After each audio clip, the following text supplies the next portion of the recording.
Welcome to Is Anybody Listening to Me podcast with Azar and the Meat. The long-awaited fantasy season has finally come, and we are excited to start talking about fantasy football. But before we do that, we're going to dive into the newest movie that's being released on HBO Max and in the theaters. If you're looking for something to do this weekend, Suicide Squad. We're going to share our thoughts on the past Suicide Squad movie and the upcoming one, our expectations. And we're going to talk a little bit about news, football news, specifically about Cam Newton and the Patriots, our favorite guy, Aaron Rodgers and the Packers, the guy that's burning bridges. And then we'll dive and give you the, for those that are getting ready for their drafts, we're going to dive into the top 12 quarterbacks and where we think they're going to go and give you some insight on them.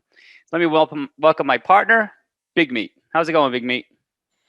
It's going well, and it is exciting that fantasy football season is upon us. That's the best time of the year, and we didn't mention it last week, but we didn't, or a couple weeks ago now. And not that a lot of people care, but the guys that are in our league certainly care with the draft lottery, and that was completed, right. So we know who's picking 1 through 10. That's right. And that's right. I'll be the first here to announce it that I am picking 7th, and I'm very, very happy with that number. Are you happy with your number, Azar? I'm 9th, aren't I? Yes, you are. Shocker. At least you're not 10th. At least you're not 10th. And well, you know, it's either 9th or 10th. It always, I feel like I'm always there in the draft. But I'm you know what? I'm not as, I think this year I feel like there's more running back depth, a little bit more confidence in some of the running back depth this year. There's some good receivers that'll be down in that part of the draft. So I'm okay. I'm okay with it. I think, especially now with some of the news finally settling with Aaron Rodgers and what's going to happen to Devontae Adams, I feel a little bit more confident about him in the bottom of that draft. There's still some unknowns. It's looking more and more in the news that Deshaun Watson is probably not going to start the season because he's not even practicing. He's there, but I don't think I'm like reading the news. Sometimes he's practicing. Sometimes they have him as playing safety. Like, I don't know what they're doing with the poor guy. But it'd be shocking if he did play. I'd be shocked. I can't imagine them throwing him out there after all the accusations and just having that kind of looming over his head. I just can't imagine him playing. But there have been a couple of injuries already. That's true. Cam Akers out. Right? Is he out for the season? He had a big injury, didn't he? He tore his Achilles, so I would say he's out. Yeah, he's out.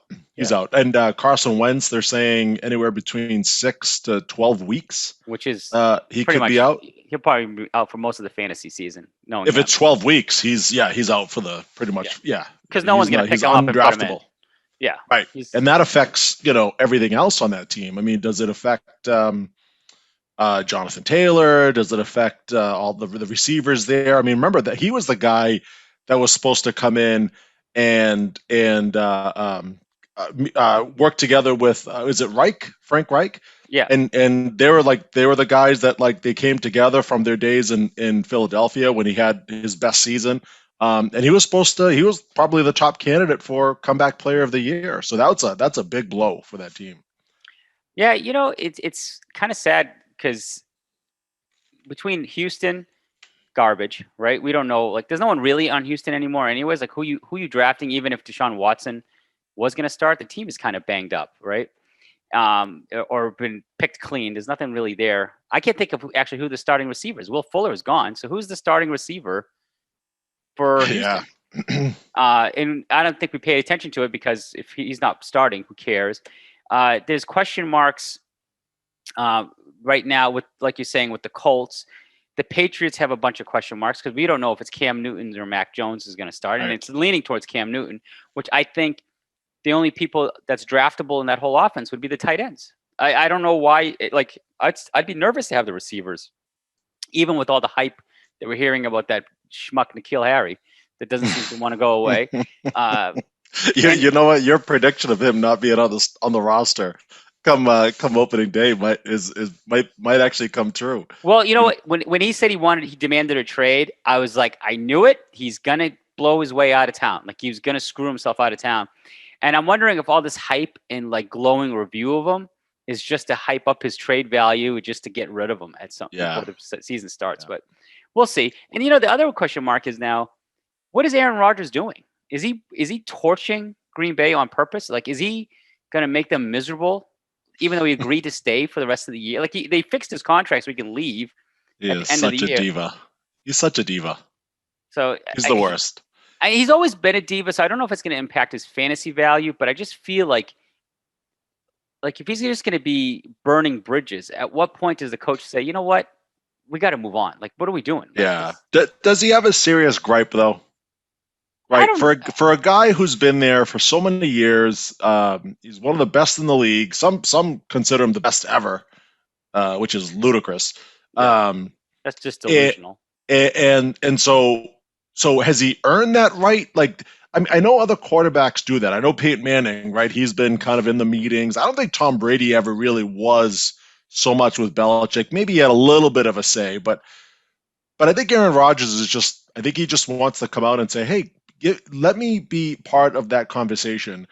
He doesn't want to have the final say on anything. He just wants to be involved, and they're not including him. And is that too much to ask? All right. You Well, know, let me defend Green Bay. He had his temper tantrum. He, they renegotiated. They redid his contract to make him happy. And what is the one player that he made them bring back? What is so? If they wanted insight from Aaron Rodgers, just recently. yeah. If you're sitting in a boardroom and Yeah. you're saying, "Give me your insight. Who should we bring back?" Are you talking about Cobb? Yes, Is it think about it. He gets an Yeah. opportunity to say what he wants and demands, and his demand is, "Give me Randall Cobb back." So if that gives That's you true. any insight why no one really cared about his opinion in these meetings, it's probably because of that. He's probably holding on to his buddies. So what? Jordy Nelson is the next guy. Is that the next guy that's going to come back for him? Is he gonna get Donald Driver back? Is Donald Driver a guy that maybe he misses? And why not get Amon Green? Let's bring everybody back that he played with that he misses.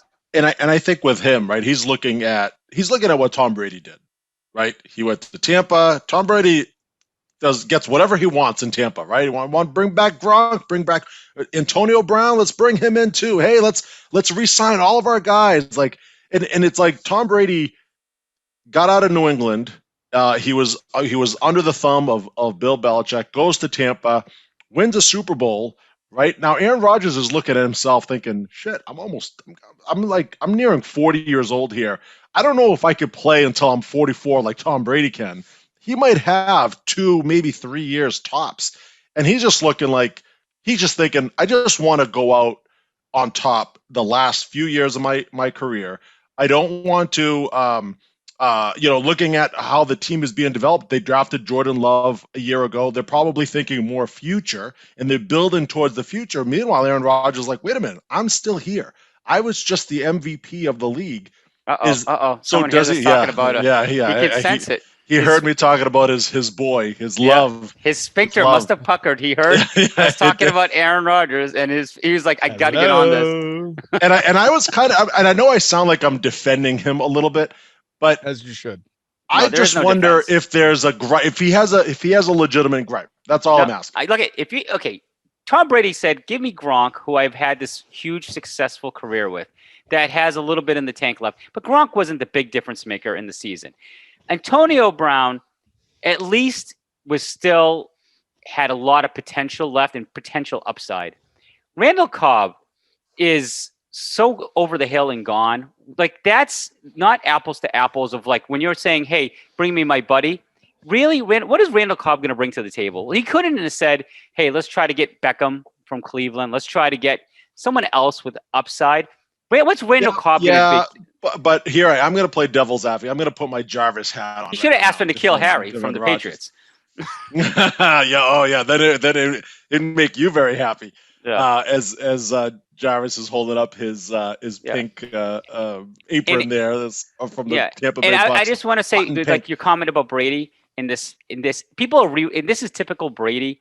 This is the thing that was always a pet peeve with me in the early years of Brady, not when it's later when he drove a lot of the success. In the early years, it was always Brady, forgetting some of the key players that were in part of that defense in the early years when they first started winning in their early Super Bowls.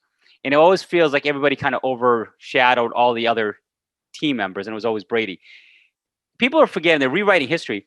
Tom Brady came to that team, but most of the team was there. That defense he didn't add anybody to the defense when they Or like Tampa. that. Yeah. That Tampa team was pretty established. They had Mike Evans, they had Godwin. They had a decent tight end. He just brought in Gronk as an additional weapon.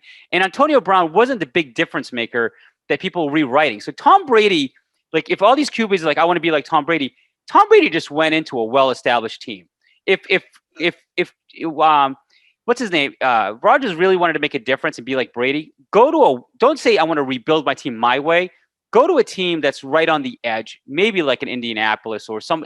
That's more realistic than rewriting that. Oh my God, this magical Tom Brady came and he changed Tampa for the. I think that's such horseshit. But no, I don't think opinion. he did. No, but you said earlier about Gronk and Antonio Brown being like, okay, they like made like small differences. Well, I think that's what Brady was looking for because when he went to Tampa, you're right. He had Godwin, he had Evans, he had a good defense, and then it just needed those extra pieces just to make sure that he gets put over the top. And he was probably asking for a lot of this in New England, but everything was behind closed doors. I know they tried to bring in Antonio Brown there, that didn't work out. So I think Rodgers is looking at it that same way, like, hey, let's try to do that here in Green Bay. But if I can't be part of that conversation, and I don't know what they're and this is Rodgers talking, I don't know what they're doing behind the scenes in terms of a general management standpoint. They could be just looking 2-3 years out. Let's build our team around Jordan Love. Let's focus on the draft. Let's do all these little things. When Rodgers retires 3 years from now, we're ready to go.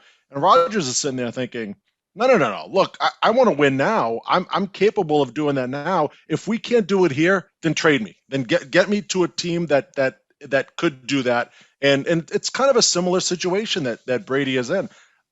I just don't know the money situation in Green Bay and everything else if they could do that. But if Rodgers is just saying, hey, I just want to be part of that conversation, and not necessarily have the final say in it, then I don't know. Is that really too much to ask? I don't know. I don't like Rodgers in the way he's going about this whole thing. I think he's making himself look like an ass. But on the other side is the general manager and the owner and whoever is that's making those decisions. Are they being a bit petty about this? His specific rub, I heard a quote of one of his quotes was the coaching decision. Like, when they were out looking for a coach, that he said, "Oh, well, I get along with the coach. We have a good relationship, but I wish I just was consulted." I'm not sure why why does it? It's not in the NBA. Like he wants the NFL to be like he thinks he's LeBron James. Well, let me pick the coach. And if I'm an owner and a GM, why the hell do I care? Like the team there's so many layers to an NFL team. I don't care if the QB gives me his blessing. He's not coach. Like he's the coach, but you have a QB coach. You have this like, why do I need your insight on that? And maybe I guess maybe there should be a little bit like, hey, what do you think before? But I don't know if I want my team like relying on a diva to decide the direction. No, it's like, Bob Kraft said, I got to wait and see what Cam Newton feels about my next quarterback, or like Mac Jones. I want Mac Jones to tell me who I should make the next coach. Do you really is that how you want to pick your leaders, like what the people want, or do you want to pick someone that has the skill set? No, but is Rodgers in a different category because it is Aaron Rodgers and he has been on the team for 16 years? Like, I don't know, like he's a leader, right? He's considered a leader. He's one of the best quarterbacks of all time. Jarvis thinks he's the best ever, and his hero in his mind. With one ring. Sure. But so Eli Manning he just won MVP. He just won MVP. So, like I said, it's not like a guy who's been in the league for a couple of years demanding all this stuff. Then we could look at that guy and be like, you know what, settle down there, rookie. You know what I mean? But Rodgers is Rodgers. I don't know. Like I feel like maybe they should bend a little backwards for him. I think that the reason that he only has one ring is perhaps because they didn't listen to him for the past few years in the personnel decisions. Not only that, you're touting this Tom Brady and Alice comparison. What is he missing what is he missing offensively? He's always had good receivers under his and I know it's chicken or the egg. Is it him but he has one of the best receivers in the league last year, Devontae Adams, who's been doing it for a few years. And he threw to him all the time. All right. Is it the running game that's costing him rings? Like, what is it it's about the defense? Okay, but But it's a terrible defense. So what insight could he possibly give that's going to change the defense? Oh, I don't know. When you have stacked defensive players sitting in the first round, take one of them. Instead of Jordan Love. No. My point is, Jarvis. But that's what you asked. But you said he's bitching about his insight, his opinion. You just said if they asked his How about opinion. the play call? What's he going to do with the defense? Yeah, tell him to take. No. I think it's overall. I think it's the team in general, whether it's defense or offense or whatever. I think Aaron Rodgers just wants. It's something that we've talked about in New England for a number of years. Give Brady the weapons. It's his last few years. Give him the weapons. How can Aaron Rodgers get his point across? Yes. How can Aaron Rodgers be blamed or we're saying that he's an asshole because he's demanding input, but then on the flip side, we're also saying that they didn't win or the culture, like you're trying to say, well, what's the problem? You can't go both ways. Aaron Rodgers is saying things would be different if they listened to me, if they just accepted my input. Okay, and you just told me the problem is the defense. So what I the told hell you you asked me what the personnel issues were because you were telling me how Davante had this. The running game was pretty good. Okay, so that's what I'm saying. Like, what do you have added that would have changed so much? So Tom Brady brought a culture. You just made a point. Tom Brady added nothing to Tampa Bay considerably, right? Tom Brady brought in Gronk and Antonio Brown. And your point is that they didn't make much of an impact personnel-wise, right? All they did was plug Tom Brady in. However, in 2019, the year before Tom Brady's arrival, do you know that defense averaged giving up 30 points a game? 30. The same defense with the same players. 30 points a game. Tom Brady never played it down to defense, but somehow they went from 30 to under 20 points a game. That's why skewed. Is that not fair? Because they had that jackass throwing picks all the time. What's his name? What's that schmuck? Jameis Winston. Jameis Winston. Yeah. So you're blaming the defense that they were a terrible defense when they had a quarterback who led the league in picks, put them in shitty position, couldn't move the offense. So that defense is not because they found a game manager. No, but look at a quarterback who throws 4 interceptions a year and 40 touchdowns, and the defense can't get him enough to win games. Aaron Rodgers has 1 or 2 terrible stinkers a year. Okay. Maybe he's responsible for 2 losses. Where do the other 5 come from? All right, but you glazed over the Tom Brady point. The Tom Brady point is that I just rebutted your point. You said he did it because all he did is he was a good game manager and the defense could do its job effectively. No, because all you did is you plugged in a good quarterback from Jameis Winston. Tom Brady arrived and there was buy-in. I'm just happy that it's not me and Jarvis arguing today. Yeah, it's just. I think it's just homerism. Just homers. You guys, because you're overrating what Brady did. The culture. My ass. He is a diva. You're overrating the culture. Oh my God. No, I think I'm overrating the culture. I'm telling you. You said he changed the defense by his presence. Overrated. Yes, he changed the culture. My ass. They played differently when he got there. Yeah, he didn't turn over the ball. He didn't turn over the ball. No. Well, I think you're both right. I do agree a little bit with Jarvis as well. I've said that before. I think defenses and other players tend to play up when you get a caliber like Brady coming in. Just maybe his leadership. Maybe they're looking at it and saying, hey, the offense is going to score points. Now the defense has to step up. When they had Jameis Winston back there, the defense is probably like, shit, do I really want to try all that hard? Because we know we're not going to win anything this year. So I don't know. I think a little bit does. Affect a little bit. Let me jump on the back of that, John. Aaron Rodgers, when Matt LaFleur first arrived, they did not have an offensive philosophy that they agreed on. Rodgers said, this is what we should do. LaFleur said, no, this is what I want to do. And they had a mediocre year. The next year, they had a coming to Jesus moment because they had just extended Rodgers. And LaFleur said, I'll give you more input into the offensive game plan.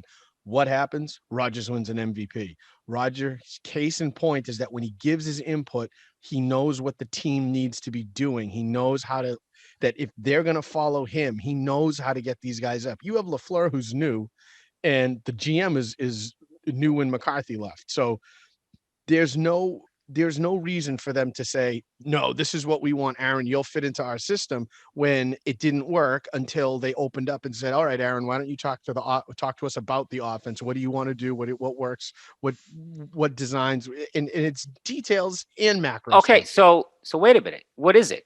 You just said they had a coming to Jesus moment and they strategized and were able to with the coach. With the coach. Okay, so he's bitching that he doesn't have enough input. What it just sounds like with the GM.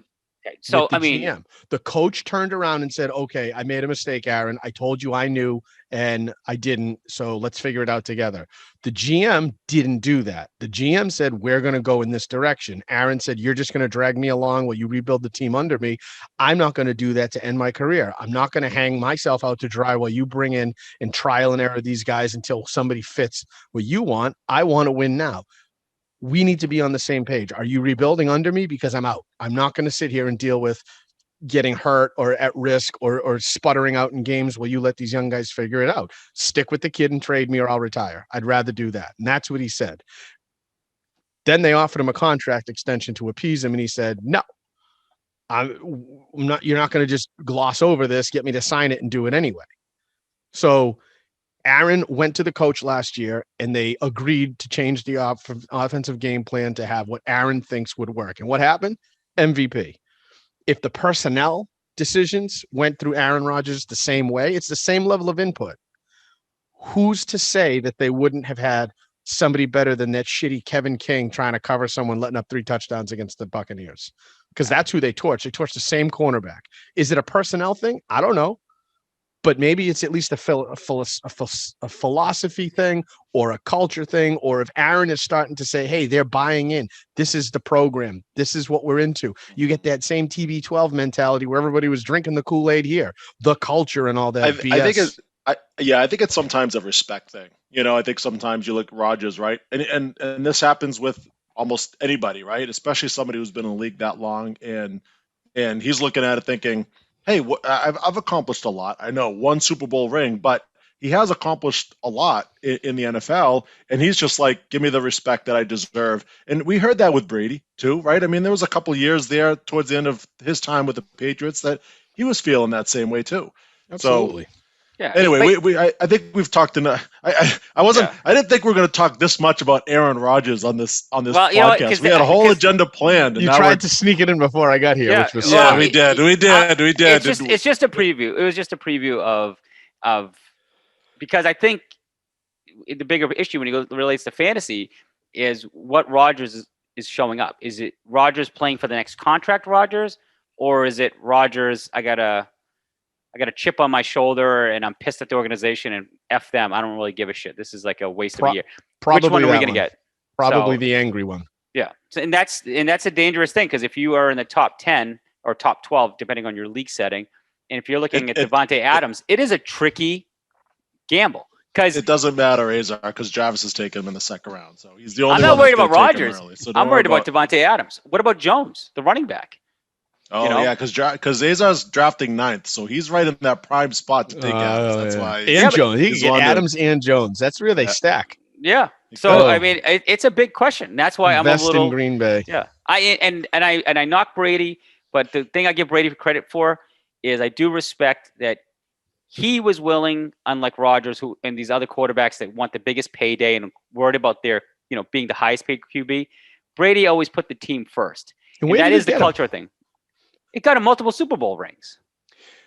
Yes, but then at the end of the day, he turned around, stuck his finger up at the team and said, I'm done being this team over Tom thing. It's time to pay Tom. And that's because he turned into a diva at the end, which was coming. I think he was a diva a lot longer than that. But yeah, well, he got a little bit more, more of a diva thing. I think Belichick got more of a diva too. That guy's pissing me off. Yeah, well, you know what? That's because, and this is the other topic we're going to touch on before we dive into. He was a little bit with me until he drafted Mac Jones, and then all was well. Until he put number 50 on him, and he's going to bench him, and the kid's going to Jared Stidham his career. I'm a little nervous about the Cam Newton news, and I'm not sure why they're pumping it up, but it seems like it's so inconsistent. Well, it depends who you listen to. Yeah, but that's what I'm saying. Like the Cam Newton news is all over the place. 1 minute you're hearing he's great, 1 minute. Cam Newton's starting. That's my opinion on that. I'm going to stick to it. He's starting the season, and we'll see what happens later in the season. So, by the way, Azar, your question earlier, I think before Jarvis jumped on with Houston Texans, I looked it up. Brandon Cooks, he's their best receiver. Oh, I thought he wanted out of there. I thought he was trying to make a stink to get out of there. No? He's still there. He's still on the depth chart. And Kiki Kuti, I know how much you love Kuti. He's still there. He's their next guy. Boy. So they don't have anybody. Yeah, I picked up John's Cootie scrap and it was garbage. They just don't. Anybody with that kind of bad football name, just don't touch him. Right. All right. So real quick, because I really want to dive into fantasy because that's where I want to spend most of the time. And I know that you guys wanted to touch on the Olympics a little, so we'll give you guys some time to dive into the Olympics. Suicide Squad's coming out this week. Friday, I believe, is the release date, if I'm not mistaken. So it's going to be in movies. If you're on HBO Max, you get to download it and stream it for free for, I think, a month or so before they pull it and it's strictly movies. I think that's how they do it. But it's interesting. I didn't realize how bad the reviews were for the original Suicide Squad, which had a really strong cast in it. And I know Jarvis's favorite character is or actress is in Suicide Squad, and she's making her appearance again. Margot Robbie is coming back, but we're getting rid of Will Smith, and what is it? Idris Elba is going to be the new lead character. Yeah. He doesn't play the same character though. It's not the same guy. Yeah. He's a totally different character. But I think the biggest difference between the two movies is, for those that are like, oh, I didn't like the first one, I'm not going to give the second one a shot, is really the director is the game changer in the whole thing, isn't it? Well, I thought you were going to say John Cena. That's where I thought it was going. That's the only reason I was going to leave that as, maybe you don't want to pay for it. It depends on what John Cena's role is. I don't know how deep of a role. So you might want to listen to our review first and see what John Cena, did he ruin the movie or did he add to the movie? But anyways, Big Meat, you know Gunn better than I do, but he was a director of Guardians of the Galaxy, which was a big hit, one of my top 3 Marvel movies. So what is the expectation this weekend you have for this movie? My expectations are high because I actually liked the first Suicide Squad movie. I know it got bad reviews. I actually liked it. I thought it was fun and entertaining, and Margot Robbie stole the show, and I liked the characters. I liked the story behind it. I didn't have any issues with it. It was a little bit all over the place. I thought the guy that played the Joker was terrible. I think that was the biggest thing that people complained about. Yeah. Jared Leto? Yeah, it was terrible. Yeah, he was awful. But he didn't have that big of a role in that. I mean, he was just in a few scenes, but that was it. I mean, it wasn't like one of the main characters. So I do like James Gunn. I love the Guardians of the Galaxy movie. It looks very similar to that. I think James Gunn has said before that this was his biggest movie in terms of just, I don't know, production and money spent or whatever, which surprised me because he's directed a few Guardians of the Galaxy movies now, or a couple. So I looked at that and I said, wow, maybe this is going to be a fun movie. So he brought the guy that plays Yondu in Guardians of the Galaxy. I think his name is Michael Rooker. He's in this one. He's in the Suicide Squad. So he's kind of bringing back some familiar faces to play in this movie.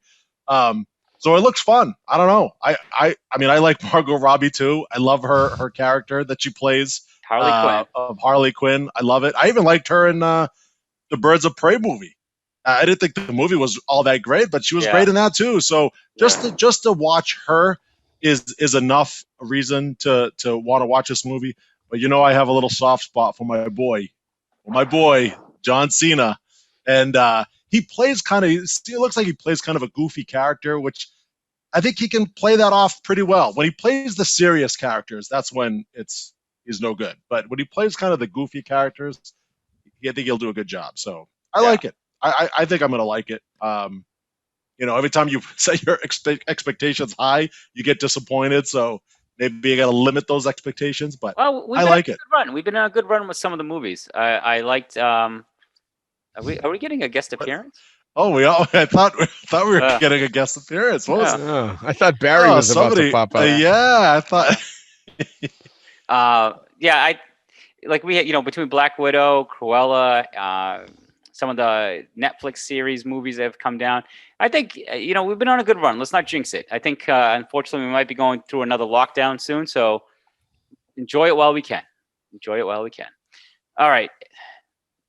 And I hate to ask, Jarvis, did you watch any of these movies, or are these? Which ones? Suicide Squad. I loved the first one. Oh, okay. I thought it was very entertaining. I like the storyline to me was kind of whatever, but it was just a fun movie. Okay. Good. I guess we're all in agreement. Margot Robbie. Yeah, she just. Yeah. I'm in. I'm in. I don't have HBO Max though, so I'm gonna have to wait. Okay. You know what? We'll talk. We'll talk. What's crazy is I had HBO Go, and I don't have HBO Max. Oh, that's interesting. Did you get Go for free with AT&T or something? I got Go for it was like a year ago that I had it, and then I don't know what happened. And then when it switched over to Max, my password login, nothing worked. Okay. I also wasn't paying anything, so I just kind of didn't make a stink about it. Okay. That was the raccoon that almost tried to join in on there. Did he want to join us? Did he want to add some? I texted him. I said, "You're more than happy to join us." He said, "No thanks." Okay. It was by mistake. Yeah. Okay. So no, sorry, Jarvis. No Barry McCockiner appearance. The raccoon I was going to say, how do you mistakenly enter a Zoom meeting ID and password? He was looking up some porn and accidentally dialed into our thing. Oh, God. That's the only thing I can think of. Yeah. It's Zoom porn. He was like, instead zoomporn.com. Zoom Hub. If anybody would get busted for doing that, it'd be Mr. Roper. Jeez. Mistakenly doing that. Okay, boys, let's get into the more exciting thing. I know we've been waiting for this. We can't talk about the Olympics yet? No. You want to go right start? Okay, I apologize. Before we get into fantasy, I took that as the same build up. Something really exciting. I was into it. All right. Well, I did admit I did watch some of the Olympics. I've teetered out a little because after the softball, because I was more interested in the softball this year. But let you guys have it. My only feedback was I thought the Olympic softball, I was so glad it's back in the Olympics. It was well done. It's not back in Paris. It's not in Paris. It's not in Paris. What? No, it's not in Paris. So I found out today, each host city gets to choose the sports that are in. And so Paris has opted out of softball because they couldn't build. I don't think they could build the stadium. Yeah, France doesn't. I mean, I don't even think baseball. I don't think they have. No, baseball and softball are out. Yeah, because the Olympic rules are if you have one, you have to have the other, and you have to play them in the same stadium. So this is another reason to hate the French. Okay. Yes. But you know what? I also heard that the one in 2028 in Los Angeles also will not have softball. From what I heard. I'm surprised. I was surprised to hear that too, but I heard the next two they won't have softball. So how unfair is that for the athletes? Like, what are these just supposed to stay in limbo? That's just it sucks. So it's not just that. So karate, because Japan was the origination of karate as a discipline, has karate as a sport in this Olympics. It's never been in before, and it's not planned to ever be in again. So these are the only karate Olympians you might ever see. Not like judo. They have judo. They have maybe even taekwondo, but specifically karate was never in. I always thought the Olympics was always consistent with every sport. I don't. This sounds so ridiculous. See, I don't know. You guys are excited about it. I felt like, I don't know. So that's not why I'm excited about it, right? Because what you find frustrating there, I also find frustrating. Softball is one of the most watchable products, and I found it to be excellent, just good for the Olympics. And I don't know why it's not. So I agree with you there, Asa. But I do have other takeaways from the Olympics that I'll share. But John, I think you were on a roll. You want to go? Whatever you want, Josh. So here's my thing. So again, I'm not going to sit here and go, did you watch this? Did you watch that? I'm going to talk about, like, if you were watching it, if you got over, like, because I didn't pay attention to the political stuff. And so maybe half of my take is going to be skewed by that. What I noticed that I missed the most, and I remember, like, even back, the first Olympics I remember watching was Barcelona. And then in that same year, 92, they also had, I think they were in Lillehammer, Norway, right? With the Winter Olympics, maybe. Or maybe they were in France that year, Alberta. Albertville, France. That's where they were. So 2 years later was Lillehammer, and so on and so forth. I remember watching the Olympics from then on. And I thought one of the coolest things was you watch an event, and if you were invested in the event, the American won, and you were all excited, you immediately got to see them stand on the podium. You saw the flags come down, the national anthem play, and you were like, you watching the emotion on the medal. Like, that for me, I get enjoyment out of that. I love watching the Olympics because it's not about a contract. It's not about let me take this game off because the playoffs are like this is everything. 4 years of training put into one moment. I mean, look at what the mental health things that are going on out there. These athletes have trained so hard, had to delay a year. So it's really trained for 5 years just to let it all out. That's why they're having these emotional meltdowns. All of this works, Olympic level training for 5 years just to pour it into one event. Some events last 30 seconds. 30 seconds, 5 years for 30 seconds. And to watch these people do it for nothing else but the pure essence of competition. It's the emotion. I watch for the emotion. And I'll tell you what, if they aired the medal ceremonies after all of these events, I think it would have a different tone, a different feel when you're watching it. But NBC, when they air this, the nightly primetime Olympics, they jump from event to event, which is nice. You don't even have to wait. But they're just kind of losing that. The whole purpose of the Olympics is patriotism and nationalism. You see your country, you get behind your country, and they're losing out on that. Like the whole reason why we watch the Olympics is to see USA. And granted, we're very obsessed with gold medals rather than just medals, but it's the difference between hearing your national anthem or like the Ukrainian national anthem. Nobody wants to hear that. You want to hear the Star Spangled Banner. You want to see your person draped in the flag, standing at the top of the medal. That's what America's about. It's capitalism and staying on top, right? So I'm bummed that they don't show the medal ceremonies. However, when I started watching the track and field recently, I think there's enough delay that they had been showing the medal ceremony. Either that or I was watching the NBCSN feed, which is 865 on Comcast, and they show the full sport. It's not like highlight hopping.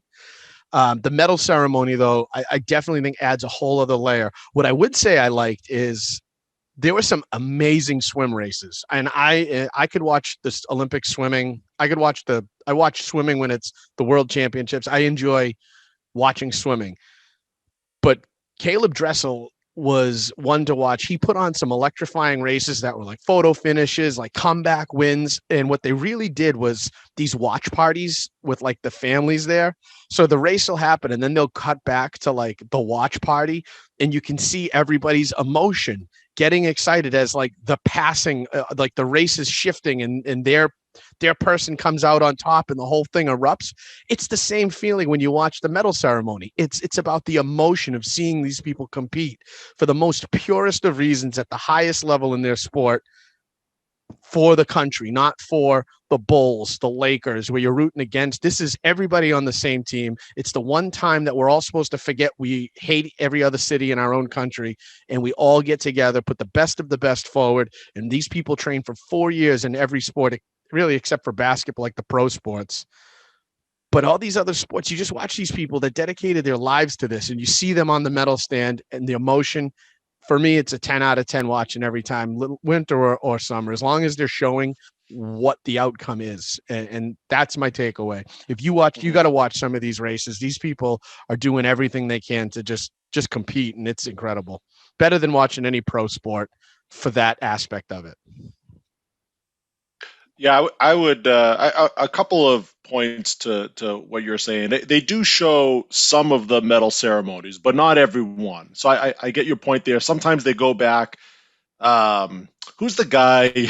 He does the he did the Sunday Night Football. He's kind of the host on NBC. Mike Tirico. So he's the guy that sometimes, like when they cut to him, they'll say, "Oh, let's go back and look at the ceremony or whatever." And you can kind of see it. They don't show every single one, so I get your point there. But they do show a few of them. But also, you mentioned too. I do like the fact that they train leading up to these Olympics, but they also have the World Championships in a lot of these events, right? So they're not just like training for 4 years and then they go to the Olympics. That's kind of the main stage. Is that's the biggest one. But there are World Championships that they compete for as well. So it's not like they're not doing anything for 4 years and then every 4 years they do the Olympics. The swimming has been fantastic. I do have to just say before I even jump on anything, there's always more good than bad at the Olympics, right? I always thought going into these, like, there's no more Michael Phelps, there's no more Usain Bolt. They were kind of lacking a little bit of that star power. There's a few familiar faces, but there's always going to be a great story. Whether you're into any of the big events. Track and field's always a popular one. Swimming is very popular. Gymnastics is popular. Are you really big into archery? Are you big into, water polo and some of those things? But then when you watch them, you kind of get caught up in some of it. Like I remember sitting and watching team archery with my son, and I'm sitting there like, this is great. Like all they're doing is just firing an arrow to a bullseye, and it's like, you got caught up in a little bit of that. But so I just made a quick list here of some of the great stories that you watch. The one with Lydia Jacoby from Alaska winning gold. That was like early on. It was like the best. That is what a great feeling to see.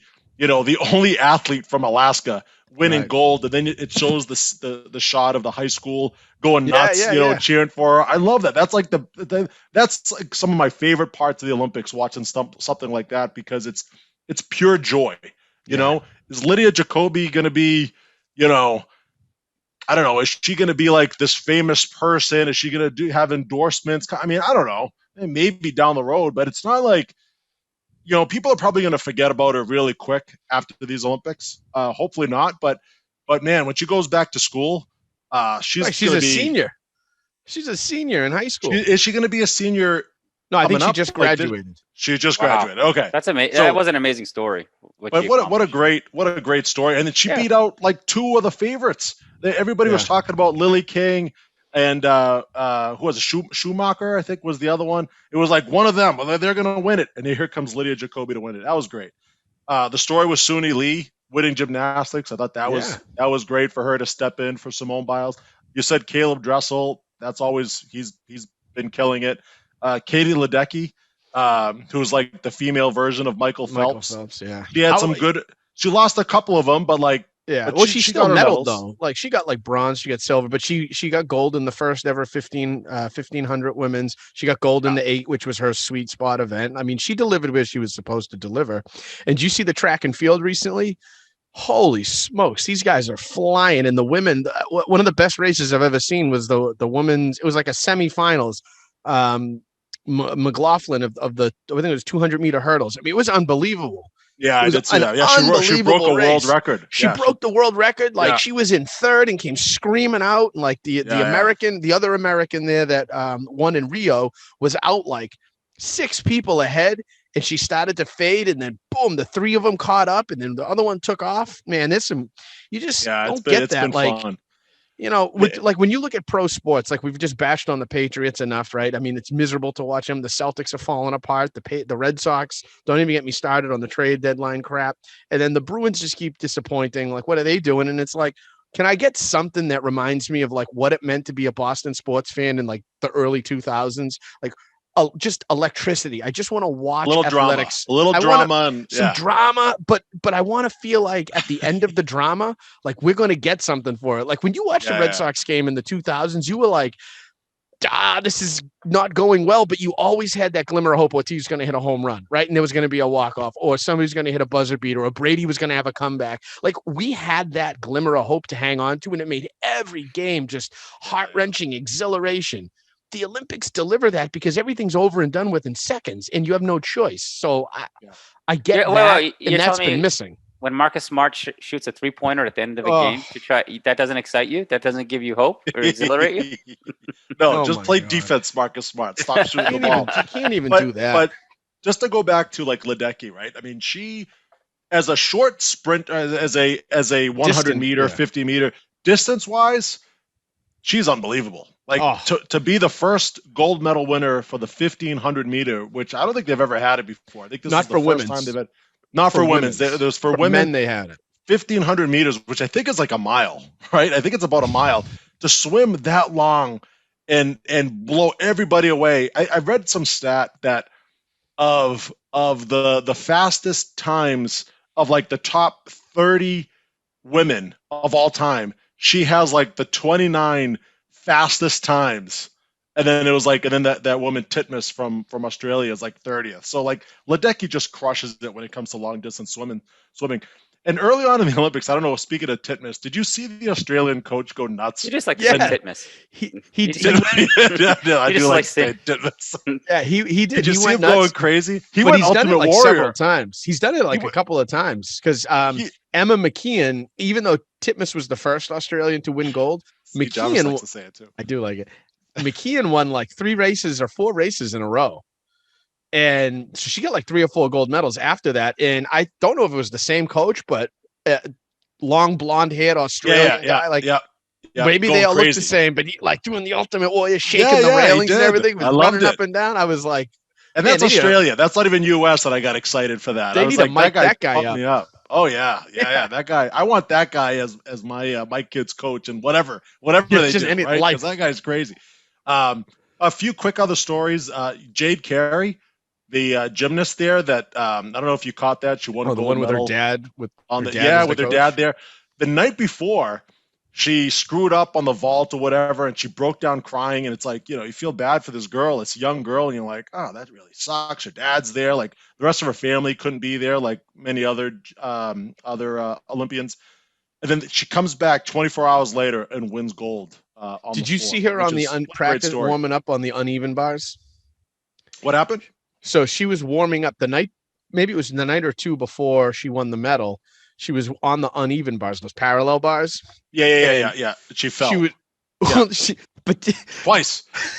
It was literally twice in 2 attempts. Like she jumped, she was doing a routine. She missed the bar. In Azar, when they fall, they pancake. They spread out and just face first, stomach first, whap.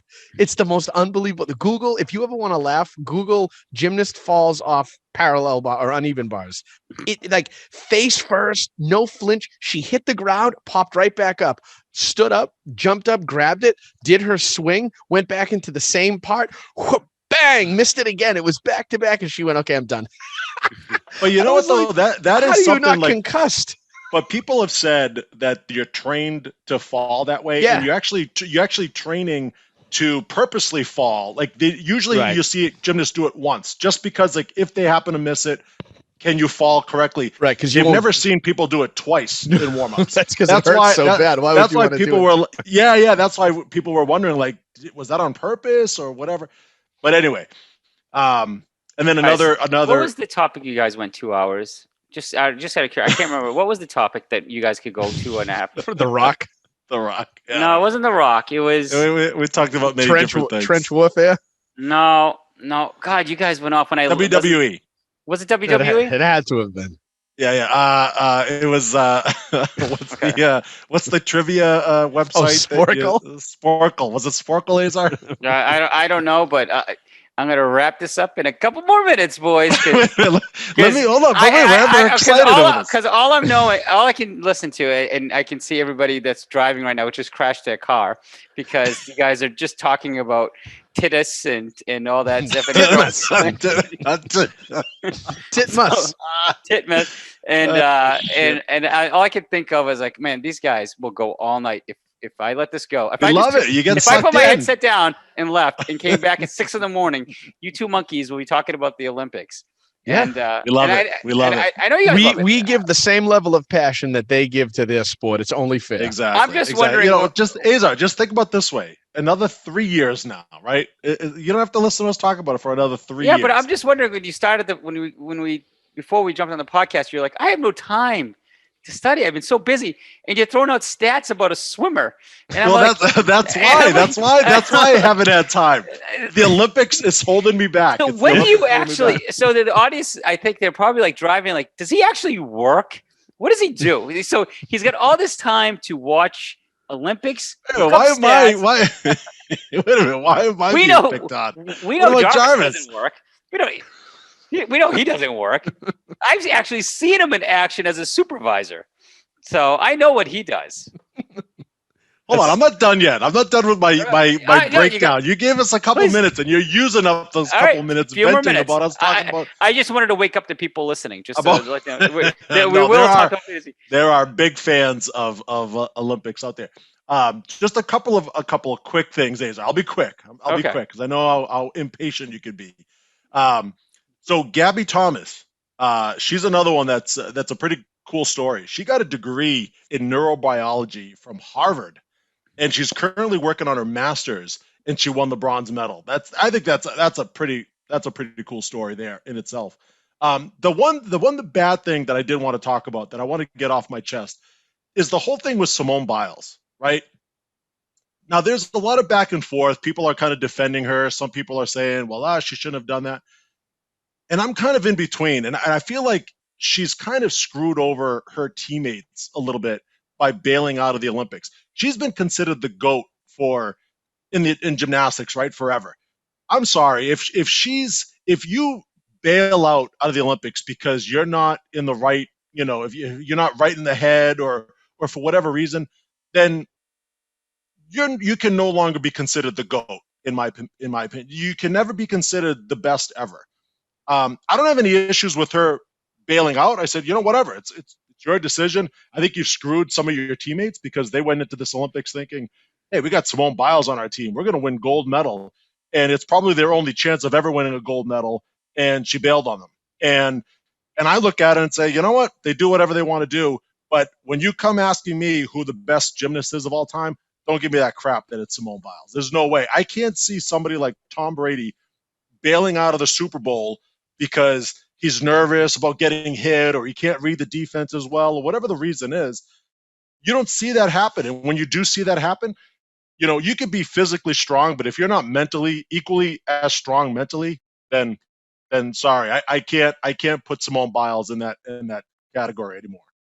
And it's not a knock on her. Like, I get the whole mental health issue. It's not any of that stuff. It's just, end that conversation now that she's the best ever, because she's not.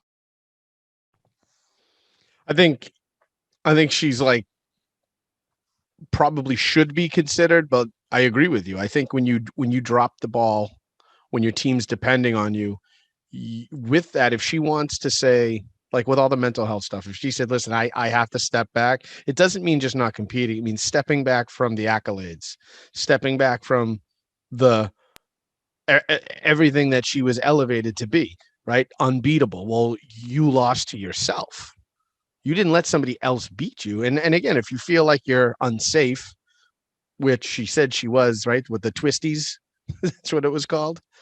Yeah, she cited that it just came out today that there was a death in her family, so that could have got in her head. But you know what? You look at somebody like Isaiah Thomas, whose sister was murdered or something, or killed in a car accident. And what did he do? He turned around and gave one of the best games. Yeah, you know what I mean? Like, there's that. Brett Favre, right? Brett Favre's father died, and he went out on Monday Night Football and had a record, right? 5 touchdown game. Like, there's that thing that I'm watching because I want to see something borderline superhuman that not every human can cite mental health reasons for a break.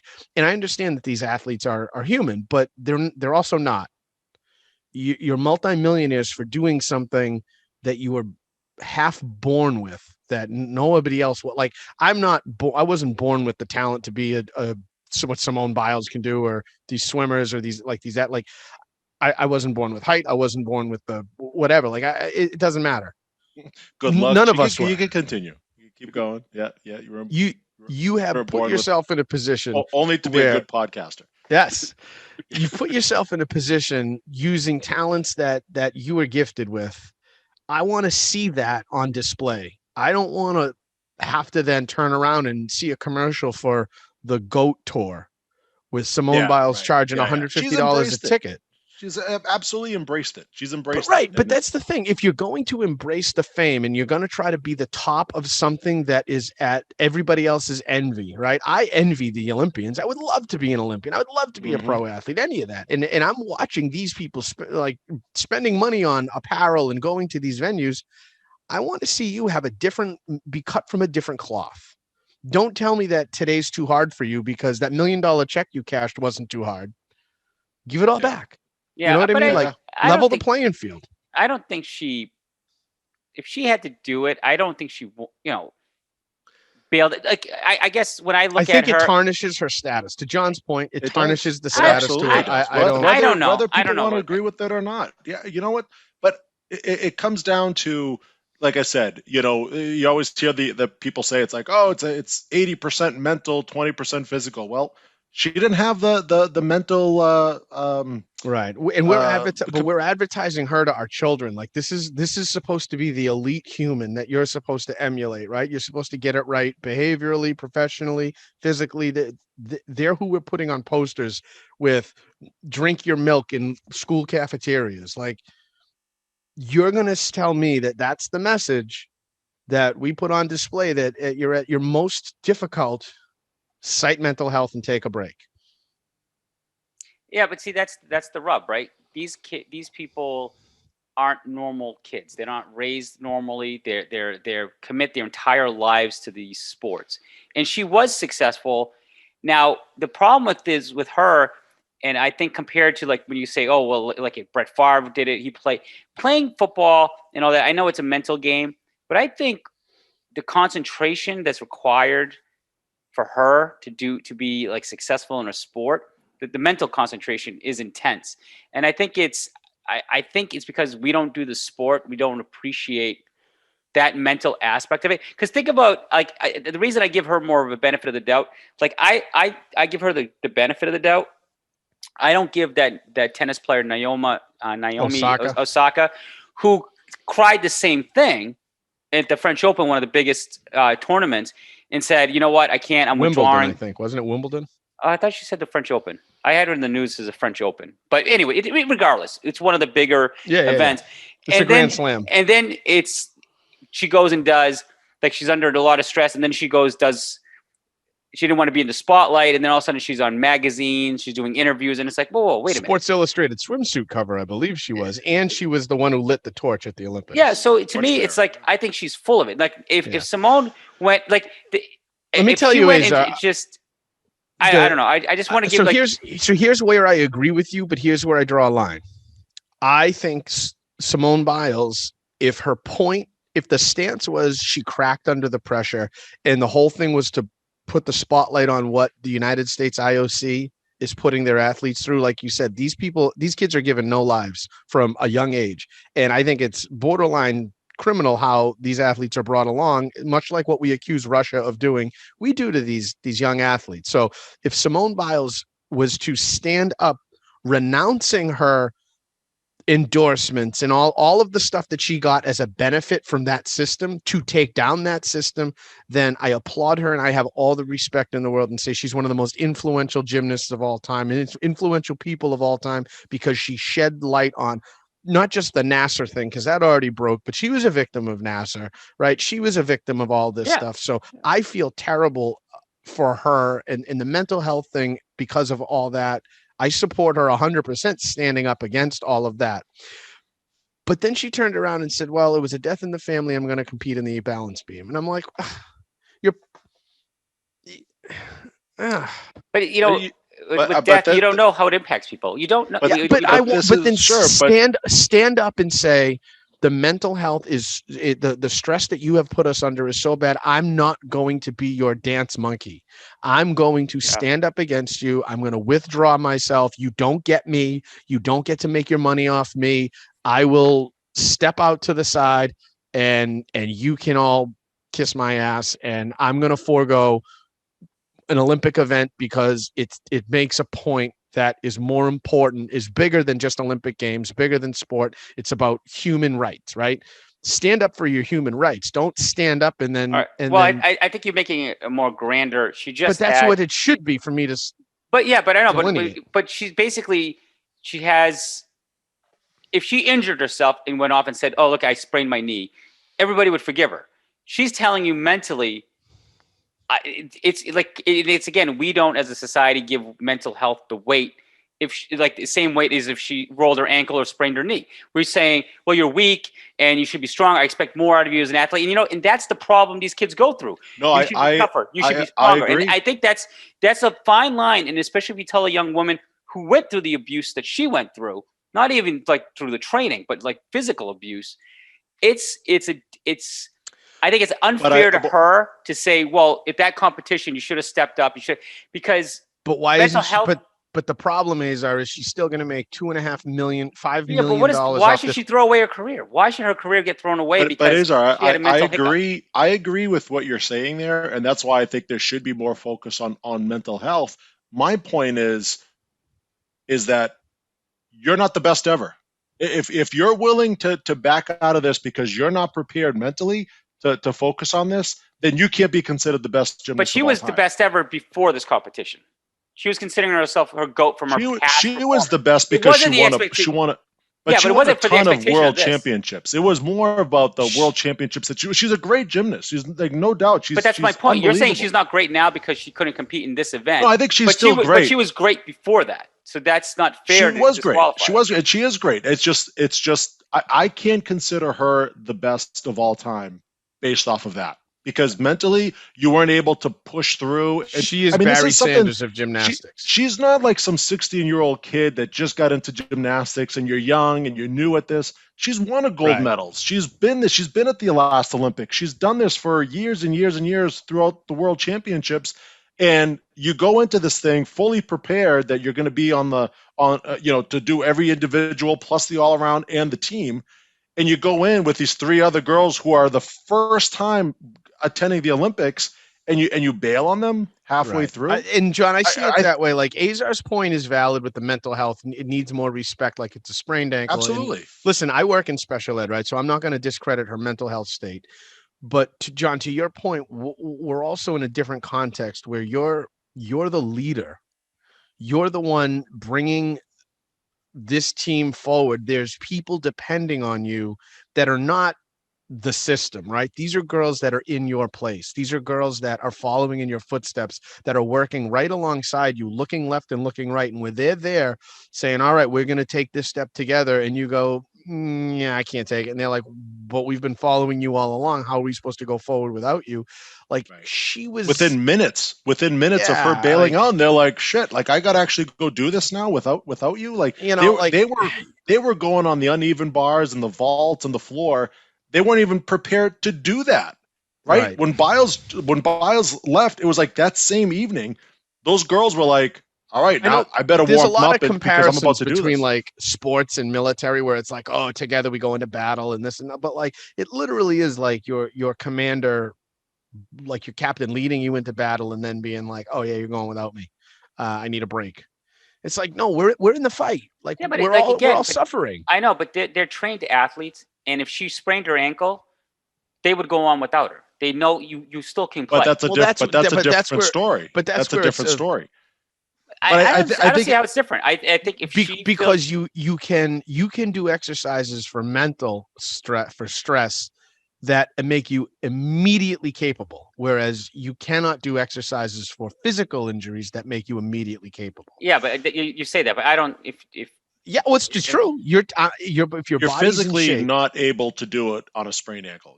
I mean, unless you're Kerry Strug, right? I mean, we look back to that Olympics. I think if you're mentally, if you're battling, it's debilitating. If you're anxiety, it's debilitating. Yeah, you could say, "Oh, I'll give you some," I'll give you Xanax, you'll get through it, or you just do some meditation. I'm telling you, like, if she's gonna go jump on the uneven bars or anything, it is dangerous. It really is, and that's fine. But we're not saying. And that's why I don't blame her for that. If you feel like your health is a danger, then fine. Then get out of it. That's okay. Yeah. But don't come talk to me and tell me that she's the best ever. For me, it's like that discussion is over. Put the hammer down. Okay. It's over. I'm sorry. It's just that's how I look at that. And the best thing about that it opened the door for Suni Lee to come in. Yeah. I look at win a gold medal. It gave her the opportunity for it. This was like last Olympics. It was Allie Raceman's team, and Allie Raceman wasn't even the best on the team. She was a leader, but she led that team. Yeah, she did. And she was dealing with her life is still in shambles because of everything. Mm-hmm. That's true. No, that's fair. But more importantly, who's going to be in the golf tournament? Which picture are we going to get of which gymnast? I tried to get a whole. In all honesty, I tried to get a Hope Solo jersey. Okay. I was gonna. Oh, really? Hope Solo. I came across one because I want to know. It was really random. What's Potter going to put in his collection? Is it going to be a Simone Biles? I do have. I'm not bringing it this year because I was going to wait for the Winter Olympics, but I do have a Miracle on Ice Jim Craig autograph from the Miracle on Ice game. It's not the same. That's not what Potter's looking for. So it's I know he wants Kerry Strug. I get it. Okay. Yeah. Maybe Mary Lou Retton. You mean Mary Lou Retton? I mean, hey, they're getting up there in age. All right, boys. We this Olympics thing has crushed into the time window that we once every 4 years, Azar. Give us a chance. Seriously. It's been 5 years. It's been 5 years now. All right. For the sake of time, because we've been going for just over an hour now. Oh, we're not going 3 hours? No, we're not going 3 hours. But we can do an hour on fantasy football and be done. 45 minutes on fantasy football and be out. It's fine. Oh Lord, this guy, he's gonna go all night. He's just happy his little one's asleep. That's why he's talking all this tough guy thing now. All right. Let's jump into fantasy while we can. I can feel my wife waiting for me. Yeah, exactly. Like, he's stalling. You better not wake up before. You better be done before he wakes up. Yeah, I know. Stalling. I'm coming. All right, can we dive into fantasy now, Big Man? Are you and Jarvis done? Do you guys got your? Well, I did have about 20 more minutes of content, but yeah, we could do whatever you want. I mean, if you want to limit us, sure? I guess. You know what? What will happen is, I will wait for the feedback. We could talk about the Witcher if you'd like, Azar. I mean, no. Go into that again. So for the audience that does listen to this podcast, I want you to put on Twitter or go to our Twitter handle and actually give us our thoughts. Did you want another 40 minutes of Olympic talk? Let me know. Because if you do, we'll make sure the next podcast has more time. I think you can do a poll, Azar. Just make it real simple. Yes or no. More Olympics or less Olympics? Can we do a Twitter poll? I believe we could. I think it's all right. Let's put out a Twitter poll. Give that out there. Yeah. All right. Because you know what's going to happen too. Coming with the closing ceremony with the Olympics, they always have the NBC montage video that comes out. We might have to do a whole segment just on that montage, in itself next week. All right, I want you to get it out tomorrow, Big Me, because we know you have a lot of free time. Can you get it out and just let us know, yes or no, more Olympic talk for the next podcast? You got it. So this segment, I got to figure out the timestamp so I can tell people how far to skip ahead when they're listening. Let's go into the top 12 QBs because let's focus on that. That's more important. Then we'll focus on the rookies and stuff like that for the next podcast. Top 12 QBs. I pulled up, I had a hard time with the Yahoo app trying to figure out who they ranked as the top 12 because they just saw based off last year's season stats. So I went to CBS Sports to see who they had listed. And I apologize because I X'd out of it. So now I got to find it. So would you like a list, Azar? I have it right here. I got it. So they have... Let's for top 12 QBs, let's go through the order. And some might seem obvious, but I've seen magazines with different people as number one. But they got Patrick Mahomes as the number one QB for this year's draft. Do you guys agree with that? Because I think I've seen some competition where Josh Allen's name has been thrown out as the number one QB for 2021-22 season. What are your thoughts? Do you guys agree with Patrick Mahomes as the number one QB in the draft, the first to go off the board? Yeah. Okay. So that changes what you asked. I think he's the first to go off the board. He's 100% the first to go off the board. Now, are you asking? Is he going to be who's going to be the number one fantasy QB by the end of the season? This is a fantasy draft show. So, like, as people are preparing for their draft, I guess answer that question both ways. Like, yes, he's going off the board. Yes. Is his value worth taking the first off the board, and where? Like, is he a second round pick? Is he third round pick? And is he worth that? Well, so it depends on what your strategy is, but if you're going to try to stack your positions and you're late in the so you have a high pick, like you're the first four or so, I think reaching for him in the second is better than trying to wait and get him in the third if he's who you want. So if you're the sixth pick and the wraparound or seventh pick, or if you're like top four. if you have picks like 1, 2, 3, or 4, and on the way back you're 7, 8, 9, 10. Yep. And you take Mahomes there, you're still not losing out on like the 4 or 5. Like if you have your eye on 4 or 5 players that you want, you're probably going to get one of them back in the third round, but to guarantee to take Mahomes in the second round, because I don't think Allen or Mahomes are going to make it out of that slide. So if you have the first crack coming back, probably better off taking Mahomes, or if you like Allen better, Allen, but I think it'll be Mahomes.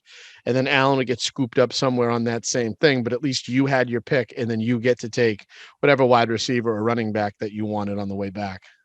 Now, as opposed to like, let me give you the reverse. You take the best available, you have the third pick overall, and you take Derrick Henry. And then you're coming back and you're like, best available, Joe freaking Mixon. And then you come back, you miss on Mahomes, maybe even you miss on Allen, and you settle for Kyler Murray. Or now you're like, do I wait? Do I go to the next round? Now you're all flustered when you could have had Mahomes and instead of Mixon, like Chris Carson, or maybe even Mixon again. I mean, who knows? Because he's just a cancer. But like, do you really want to reach and miss out for a guy like Joe Mixon?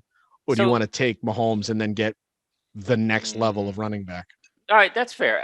But is his fantasy value worth what you're getting compared to what you could get from another quarterback? I think with the way he finished, I'll just let you guys know. You guys can think about it. He finished with 450 fantasy points in our Yahoo league. It's a lot of points. Russell Wilson finished with 440. He can be drafted much later. Deshaun Watson isn't playing this year, but he finished at 435. So my point is reaching for that stud quarterback that a lot of us do in the second or third round. Sometimes it's hit or miss. We're kind of moving around our. Yeah. We're moving away from the initial discussion of like who were the top 12 quarterbacks. Okay, I apologize. Now we're talking about where they should go, and yeah. But because he's the number one, like I'm just saying, like I was just tying it into because he's a great quarterback, and a lot of people are going to rush to him. But is it worth it? That's kind of I just wanted to tie because everybody else is going to be later in the draft. Like we're going to take them. Yeah, but I would say with Mahomes, the difference between like Mahomes and Wilson, I know the points were close. Mahomes' points, like if you aggregate them out over the whole year, are pretty consistent, whereas Wilson would put up 50-point games and then 6-point games. Whereas I don't think Mahomes has as many bad games as Wilson does. So even though the points are there, I think you get more value. Super Bowl. Yeah. Well, but who cares about that? Right.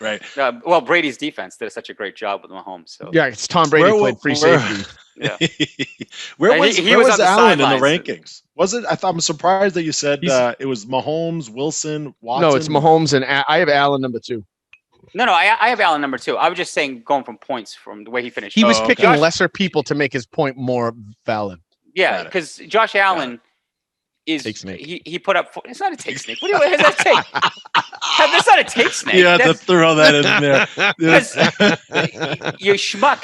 Russell Wilson is the 4th guy right behind Mahomes, you idiot. That's why I have Russell Wilson as 6. No, Russell Wilson from last year's fantasy point perspective, it's Rodgers, Allen, Mahomes, and Wilson. That's how I came. It's not a take snake. You're a take snake. You make shit up. He hates it, Jarvis. He hates being called. It's so good. It's so good. Look at it. He just exploded. It's just making shit up. There's actual brain fragments on his computer screen right now. You can see his veins pulsing out of his head. It makes my blood boil. All right, let's go. Let's go back to. But you know what? Let me go back. So here you go. Go back. Wait. I just want to say before I forget. So you asked about our league and where people go in the second round or whatever, and it's like, is Mahomes going to be the first one taken? Well, in our case, in our league. No, he's not going to be the first one taken because Jarvis is going to take Rodgers in the second round, right? You would think Rodgers would be the first one. Now, should he be the first quarterback taken? Hell no. But we all know our boy Jarvis is going to take Rodgers in the second round. Well, with that logic, then you could obviously say Mr. Roper is taking Mahomes in the second round too. So Rodgers and Mahomes in our league will be gone. You could. Yeah, but he picks first and I pick 6. So I would technically get Rodgers like 7 picks before he gets Mahomes. Maybe he takes Mahomes first. Overall. First overall. Does he get the first overall pick? He did. He does. That's right. It's Roper, isn't it? Mahomes. Spoiled, yeah. All right, so let's go. Number 2 in Josh the CBS. No, they actually have Lamar Jackson. Ugh. Now, I don't agree with that. Honestly, you said Allen, Jarvis. I would say Rodgers. I think he's going to play angry this year. He was MVP last year. He put up a ton of points. I still think Rodgers is the next guy up. No, it's Allen. Allen runs in so many touchdowns. Sure, but I think Allen is. Yeah, but has he done it long enough though? He had a great year last year, but he did it last year. I know, but But you always like Lamar Jackson was phenomenal a few years ago, and he was MVP, and look what he did last year. Like there's always that drop off after the player has a great year, and Allen hasn't done it long enough for me to put him there as the number 2 quarterback. I think Rodgers is more of a safe bet there. I'm just gonna say you're going with a safe pick versus like current talent. Yeah, right. I mean, Allen, I think he was unbelievable last year. He runs, he does everything great. But I just feel like there might be a little bit of a step back this year. It is Buffalo, and I know Stephon Diggs was great last year, but I think a part of me feels like people are going to start focusing a little bit more on Josh Allen this coming year, and I don't think to call him the second best quarterback, fantasy quarterback, that would be too high. Well, I think because he had 37 passing touchdowns, John, but he also had 8 rushing, so he does have a lot of value. He was great, but what was Lamar Jackson's numbers the year before? They were better than that. I mean, he had better numbers than Allen, and look where Lamar Jackson ended up last year. Lamar Jackson, from a talent perspective, and Josh Allen is a better throwing quarterback than Lamar Jackson. Sure, yeah, as a pocket thrower, as a thrower, sure. I'm saying all around. Lamar Jackson's probably the greatest running quarterback of all time. All right, but see, Lamar Jackson needs his legs to win a game. Josh Allen doesn't. I'm not talking about winning a game. I'm talking about fantasy relevance. I'm talking about fantasy but what I'm saying points. is he can sit in the pocket and throw. Lamar Jackson is running and running. He's eventually going to get hurt. He's a high risk.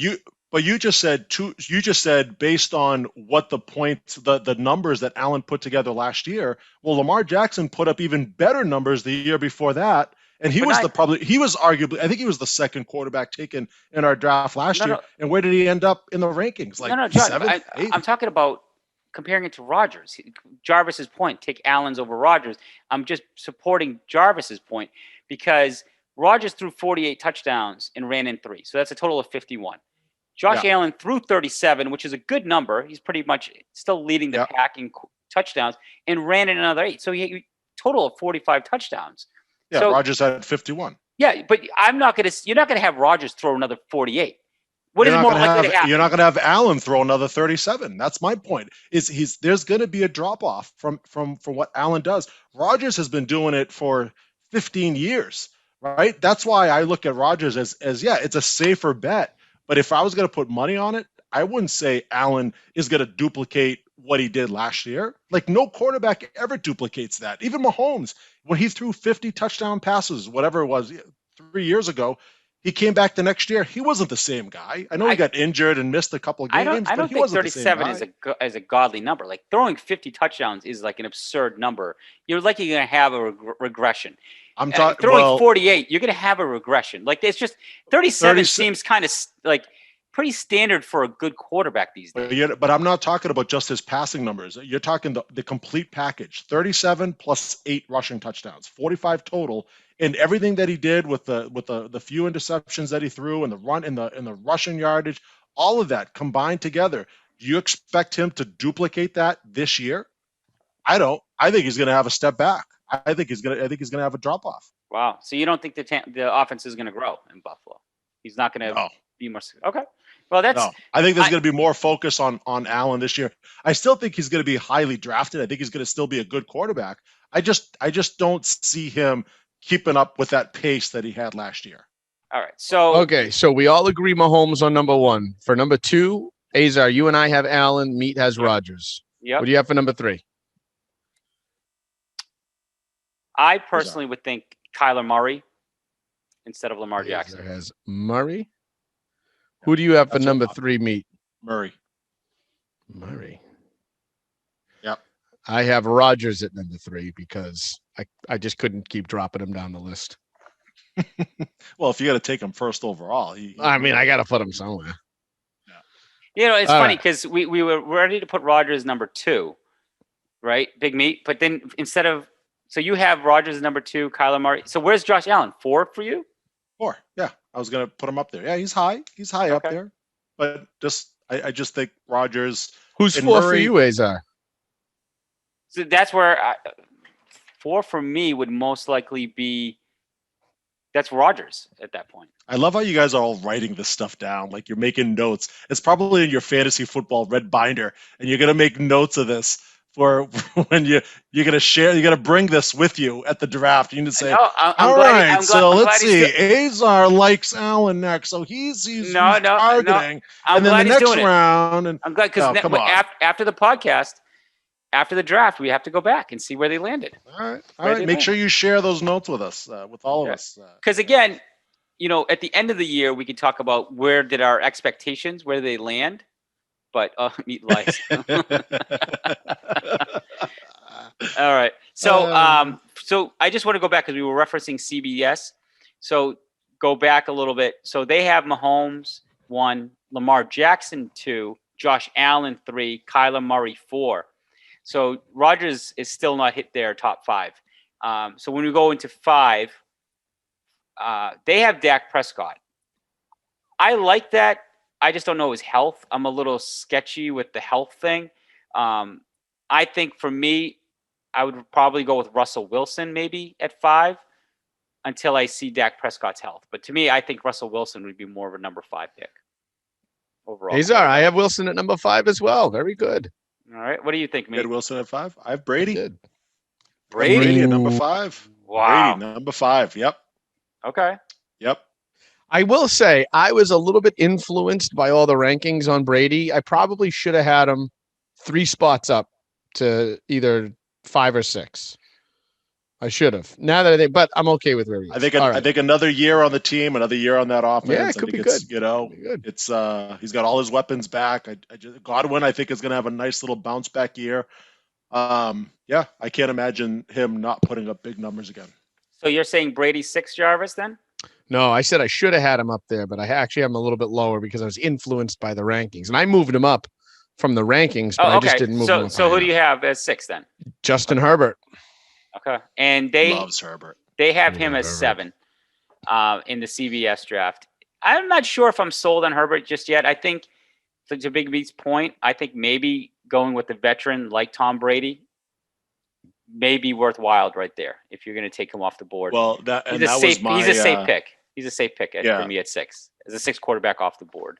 Yeah, even with his age. And mine flip flops with you guys. So I have Wilson 6. So that was my my whole thing there is like go with the guy who's been around for a lot of years, and I feel like Russell Wilson, even though he could be a little inconsistent, he's always top 5. Azar, who did you put at 6?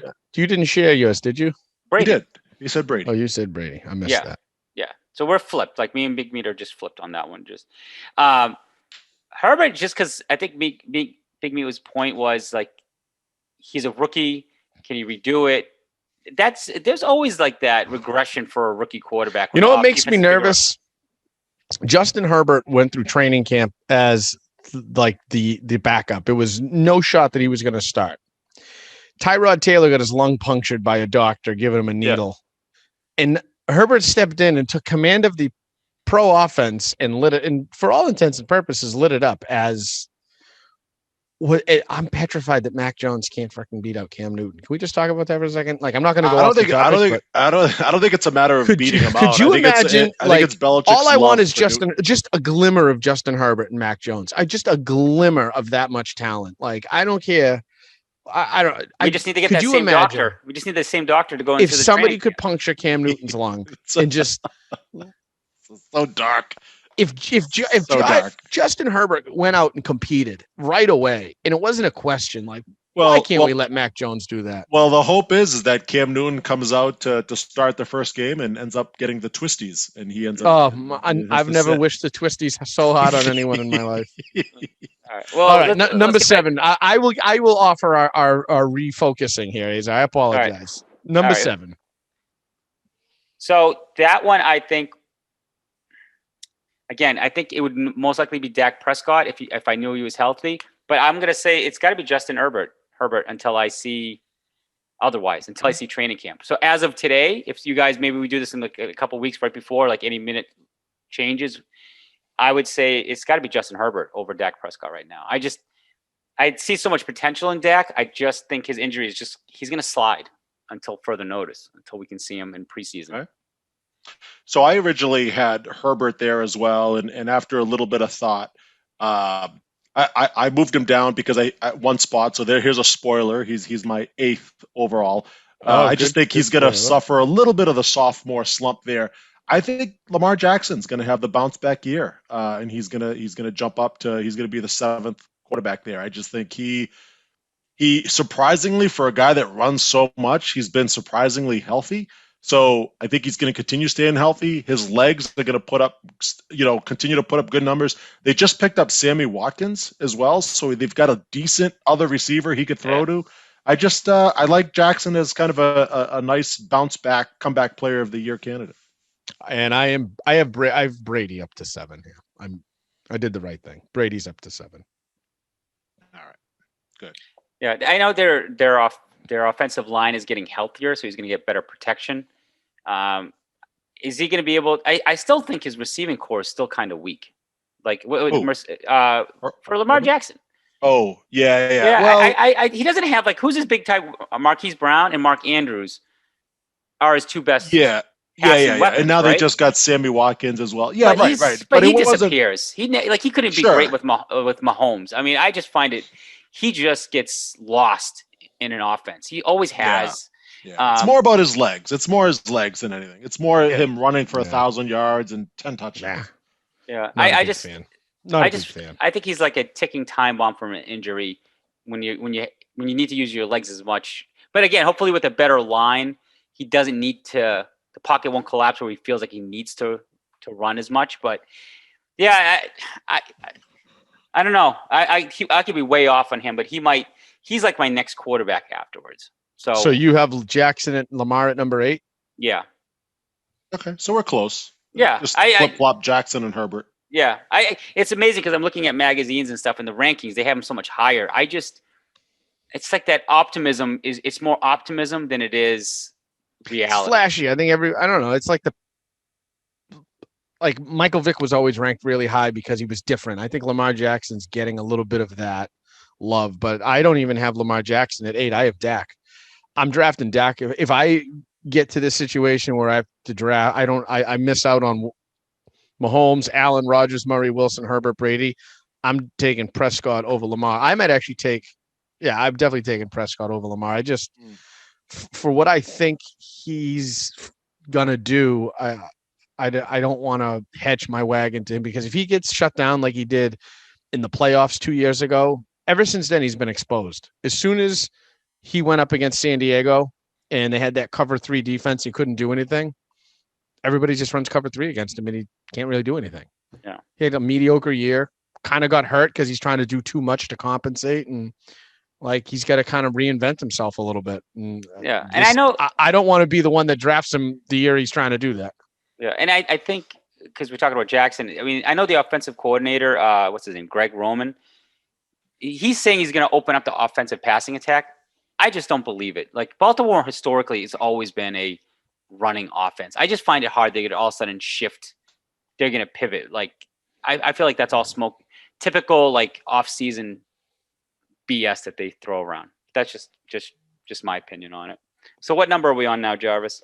Okay, so Azar, you've given us number 8. Soderrock has teased 8 at number 7, and I just gave Prescott. So we are on number 9. Mm-hmm. Number 9. Okay. Where are you, Meat? This is an interesting one. Spicy one. Yeah, it gets a little bit more difficult. So this might surprise some folks here, but I'm going to throw out Ryan Tannehill.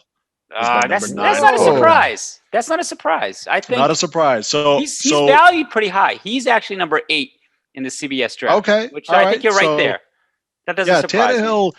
He's a guy, he did it a couple of years ago. He put up some decent numbers. He had a better year last year. They're a run-first offense, so his passing numbers are always going to suffer because of that. But they got Julio Jones now. They also have A.J. Brown. Yeah, that's true. I love that combination of those two guys. I know they want to try to throw the ball to Derrick Henry a little bit more. They said they were going to do that last year, and it was maybe just a tick more than what he's done in the past, so it wasn't really all that much more. But I like the combination of those two physical receivers, Derrick Henry to run the ball, get them closer into the end zone or into the red zone, and then let if Derrick Henry doesn't punch it in, you still got Tannehill thrown to those two guys, and Tannehill runs a little bit as well too. So at number 9, he could end up putting a really great season together and not have to have a lot of pass attempts. That's the only thing that might hold him back a little bit because they're not going to throw as much as some of these other guys. But I think number 9, I like him. I like him there. So he was under 4,000 yards, just under like 3,800 yards passing, but 33 touchdowns, passing touchdowns. Yeah, he's efficient, and that's with the Derrick Henry running game. I mean, that's 2,000 yards. Yeah. Yeah. So to have 33 touchdowns in an offense where the showcase is the running game, I think that's really good. There's so much opportunity. And he had 7 rushing touchdowns. Now, there's going to be a slight regression. He's not going to run 7 times near the end zone, especially when you have big weapons that he has. Yeah. But yeah, I think. But maybe he rushes for 3 and he passes for an extra 4. Maybe he still has the same number of touchdowns. Similar yards there. I don't know. Where did he rank in our Yahoo League this year? Overall, Tannehill? He finished 1, 2, 3, 4, 5, 6, 7, 8th overall. So where he's being drafted. Yeah, there you go. So and Herbert came in 9th and Lamar Jackson came in 10th, just to kind of round things down. Deshaun Watson's in there, but I'm not counting his stat because we don't know he's not in the equation for next year. Yeah, I don't think he's playing. Yeah, I think Tannehill is, if you're drafting and you didn't focus on a quarterback early and things are sliding, if you want a safe quarterback that's just going to be safe, you can put him in. He might not be always flashy, but he's not going to goose egg you every week. I think Tannehill's a safe bet.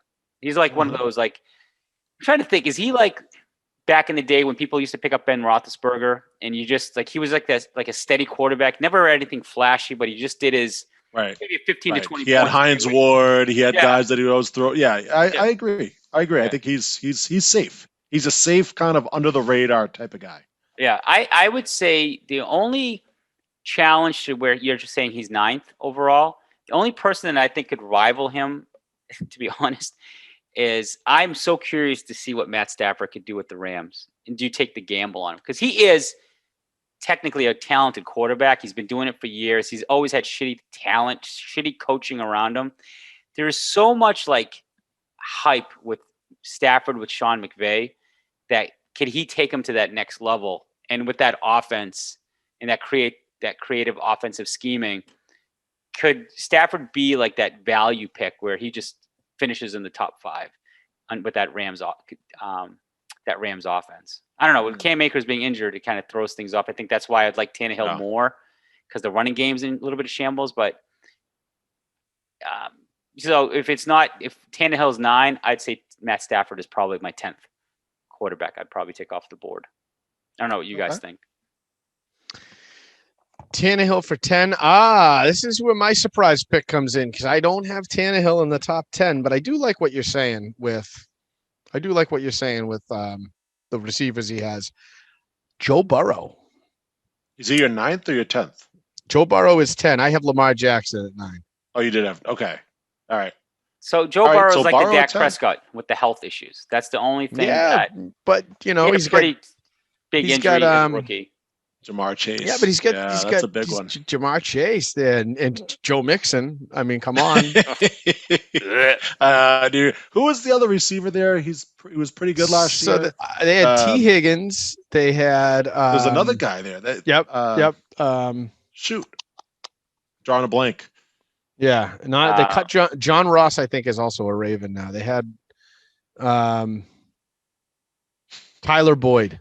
Thank you. I had him on my fantasy team too. I should have known that. So Tyler Boyd and AJ Green is gone, right? So yeah, Tyler he's on Boyd, the Cardinals. Jamar Chase and T. Higgins and Joe Mixon. I know Joe Mixon, right? You're throwing it. And do they have a decent tight end? I can't remember who the tight end is there, but they have decent weapons. They have decent weapons. Now, the big mistake, we talked about this during the draft, is they decided to go with Jamar Chase and not Sewell, the left tackle there to protect him.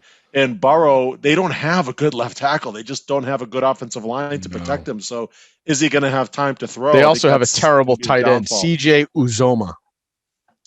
So they did pick up a right tackle, a veteran tackle, right tackle though, Riley Reif. Reif, right? Yeah. He's pretty good. But he's the right tackle, right? Yeah, he's not the not the left tackle. Yeah. So his line is still a little suspect. Yeah. I love Jamar Chase. I love him as a receiver. I think he's going to be a beast. I think he's going to be like the next like DK Metcalf type receiver in the league. But I just think there's not going to be enough time for Joe Burrow to throw. That's why I don't have him ranked at all in my top 12. Not this year anyway. Yeah, I think he'll have time to throw. It's just a matter of will he get murdered upon release and blow his knee out again? Because he had time to throw last year. He put up good numbers until he got hurt. Yeah, decent numbers. Not better than Herbert. That's why he's half of the position Herbert's at. Yeah. Well, I just don't think Burrow is. I think Burrow's legit. I think if we had Burrow instead of Mac Jones, I would be like Tom Brady 2.0. Let's go.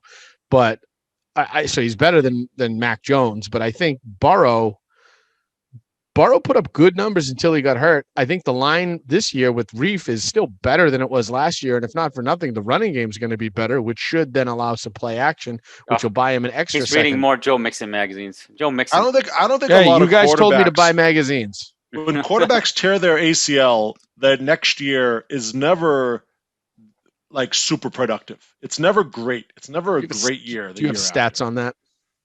I do, actually. If you recall, Tom Brady, when he tore his ACL, the next year was probably his worst year of his career. Always back to Tom Brady. It's always back to Tom Brady. That's right. That's Tom Brady enema. Who was the guy? Oh, Carson Palmer, right? He was like lighting the league up on fire, tore his ACL. It was never the same after that. So I just don't think. Yeah, but that was before that was still also 15 years ago. Like science has advanced in the treatment. Yeah, HGH is more undetectable now, so they get away with it better. They get back on the field much faster. Jarvis is right about that. All right, so let's wrap up the last two. So then, where are you boys at for Jalen Hurts? I didn't give my 10th overall pick. Oh, I thought you did. Go ahead. No, that's Prescott. Azar, who did you give for your? Yeah, you didn't give it 10th. Yeah, Azar's missed a couple here. Yeah, it takes snake over there. No, I said Ryan Tannehill. Was 9. You and Sodarakis were both on Tannehill. See, when you agree, you just slide it in there that you agree. You don't actually say, I also had. I don't want to give him the credit. I don't give him that much credit. Okay, so 10, I had Burrow. I had Matt Stafford as 10. Oh, Stafford. That's right. He did talk about Stafford. But he didn't say Stafford's my 10th. He was like, there's some talk about McVay and Stafford being good. God. Yes, sir. Yes. Who do you have at 10, John? Take snake. Prescott. I think Prescott. I think he was on pace last year before he got hurt for 6,000 yards. It was like ridiculous numbers. So are we stopping at 10 or are you going to like 12 for some random reason? No, I say we go to 12. I say I like 12, it because most leagues are 12 people. So I like it because now here's where it gets really tough. The last couple. Not for me. I still have Tannehill to go. I got Tannehill at 11. Throw him in there. All right. See that? Oh, that's right. Because your Burrow was your guy there. I'd have Dak Prescott because I haven't put him in. You haven't put Prescott in. All right. I have. Stafford was in there for him. That was so here's the deal with me. Top 12 for me. It's not. I don't have Stafford in the top 12, and I don't have Burrow in the top 12. So that means there's a new guy on the board. And that guy, as number 11, it's Kirk Cousins. I like Kirk Cousins. You still got Adam Thielen. You still got Justin Jefferson. And now you still got Dalvin Cook that he's throwing to. Cousins came on strong towards the end of last season. For an 11th ranked quarterback, I think he should be right around there. I like Cousins. He's got that Matt Ryan vibe about him. A little bit. Great games, and then he fades. Like him and Matt Ryan are interchangeable. Yeah, but I just look at the dual receiver threat there. There's just too many two good weapons there for him not to put up good numbers. If you're looking at a draft, this is how I laugh at like some of these experts. They say, oh, this receiver is going to be on this team is going to be phenomenal. He's going to be top 5 receiver, and this other receiver, he's a top 10 receiver. They have a great running game. He's going to catch a ton of passes. And then you ask them about the quarterback, and they're like, yeah, he's going to be like, 20th ranked QB. Well, how the hell is he going to be the 20th ranked QB when you're saying those guys are going to put up big numbers? That's how I look at Cousins. If you think those two receivers are solid and you got Dalvin Cook there, how can Cousins not have a good year? I mean, those guys have to have bad years for him to have a bad year. You know what I mean? Okay. You've convinced me. I'll take Burrow as my 12th overall pick because I have Prescott 11, Burrow is 12. See, I was going to go. We all picked somebody like Azar. You threw Stafford in there. I was actually going to put Ryan as my 12 because of Calvin Ridley. Based on your logic, John, I was thinking, how is Calvin Ridley the 4th best wide receiver or top 5 ranked? And like the quarterback throwing the ball, not. And then I was like, yeah, but it's Matt Ryan, and I'm kind of over it because Matt Ryan has the yips. He disappears for some games, like he randomly. But Dalvin Cook was so good last year that I should go with what treated me well, and Dalvin Cook treated me well, and Jefferson was a beast. So yeah, all right, 86 Ryan sub Cousins. Good. If Dak Prescott isn't healthy, Kirk Cousins would be the top 12. He'd be one of the top 12 quarterbacks. If Dak Prescott gets re-injured or re-injured. Okay, so then who's your 11? Who's your 12th if it's not Cousins? Burrow. Burrow. Yeah. And I have Ryan. I have Ryan as my 12th because but you know what though? You say, and I still love Calvin Ridley is a beast. And they drafted Kyle Pitts. Kyle Pitts is like the highest ranked tight end offensive weapon in years. And I think they drafted him high. If anybody's going to ruin him, it'll be Atlanta.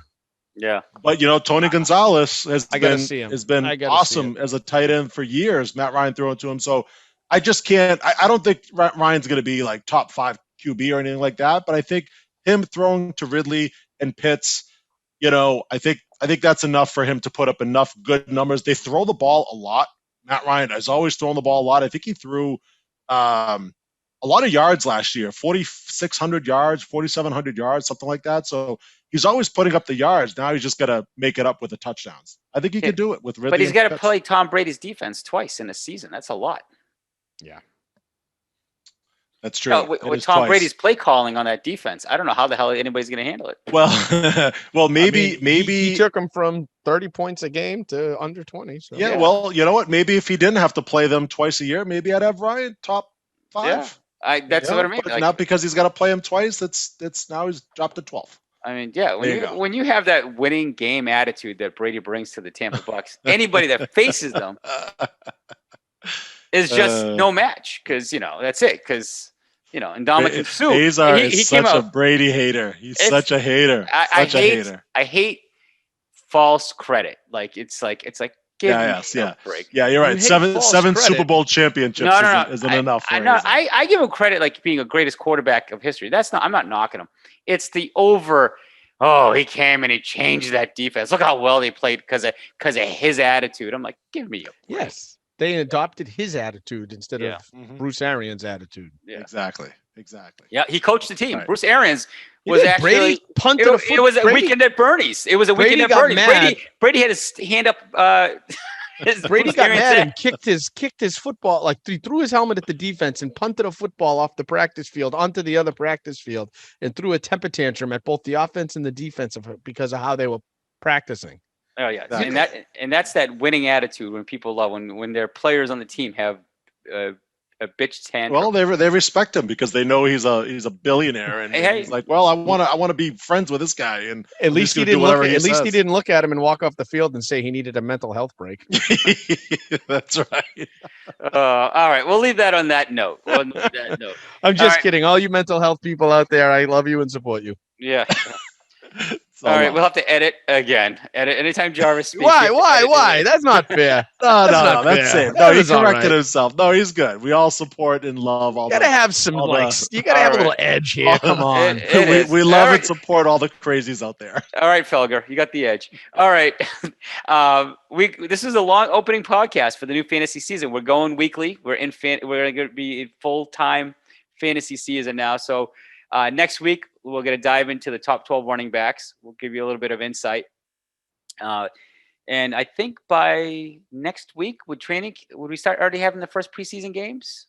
So our third podcast will be able to review some of the preseason games, I believe. Oh, are we done here? Are we done? Do we have another topic? We're almost 2 hours, so I think we're going to wrap it up. We'll wrap it up. I think we're about an hour and a half. I think we still got another 10 minutes to go. I don't know. So the man who's hiding from his family. So, he makes it so easy when his family's not around. While the rest of us, are in dangerous grounds right now. All right. Well, you know what? We'll save it for the topic for next. I think so. And I right. and keep an eye out, folks who are listening. Big Meat's going to drop a survey on Twitter. We'll send you guys a reminder to do a survey. Do we want more Olympic talk for the next episode? Because like trench warfare, Jarvis can go on and on and on. Can you promise me now, though, Azar, that if the votes come in and people want to hear more about Olympics, can we talk more about Olympics? I will, absolutely. We will definitely put it on the schedule. Okay. Definitely be on the schedule for you, Big Meat. I'll let your heart sing with all the Olympic praise that you want to give. I love it. How much time can you give us? Give me a time. Give me is it 10 minutes, 20 minutes? I'll give you a whole 15 minutes to dive 15 minutes. All right, good. Because I have so much more to talk about. Which means for you, 45 minutes. That's just how you roll. Well, as long as Jarvis doesn't keep jumping in and, go on a tangent, then. Yeah. All right, folks. We're going to wrap it up right there. Jarvis has lost the words, and he's got duties he's got to take care of tonight for the rest of the night. So we'll let him go. And as always, Apple Podcasts, SoundCloud, YouTube. And we're in fantasy season, so let people know if they want to get some fantasy take before the drafts. Give it a listen. We'll give you some insight. And until then, Big Meat, anything else before we wrap that's non-Olympic related? I was just about to say. There you go. About to say, make sure you catch the 400-meter relay race tomorrow. There you go. All right, folks. Have a good night. Yeah. Good night, guys. Bye.